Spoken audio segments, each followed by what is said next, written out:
বিশ্বায়নের সুন্দর সময়। বিশ্ব হয়েছে গ্রাম সদৃশ। এই সময় নিজেকে সংযত রাখুন, নিজের জন্য নিজে ভালো থাকুন এবং শারীরিক, মানসিক এবং সামাজিকভাবে সুস্থ থাকুন। সুস্থ মানুষের মাঝে সুস্থ মন বিদ্যমান থাকে, আর সুস্থ মনে ভালো কাজ করা সম্ভব। দুটি বিষয় স্মরণ রাখুন। এক হচ্ছে নিজের কথা যেন ম্যাপে ম্যাপে হয়, যতটুকু প্রয়োজন ততটুকুর মধ্যে সীমাবদ্ধ থাকে। কথা বলতে এমনভাবে বলুন প্রতিটি কথা যেন গুরুত্বপূর্ণ হয়। 2, নিজের কাজে সময় দিন।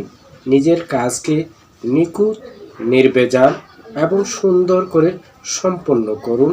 দেখবেন দিন শেষে আপনি সুন্দর একটি অধ্যায়ের, সুন্দর একটি ডায়েরি, জীবন যেন নতুন কিছু মানুষের মাঝে প্রেরণা হয়ে দাঁড়িয়েছে নিজের জন্য। দেখবেন এই ডায়েরির পাতা অনন্তকাল মানুষের প্রেরণার উৎস হয়ে থাকবে। ধন্যবাদ শোনার জন্য।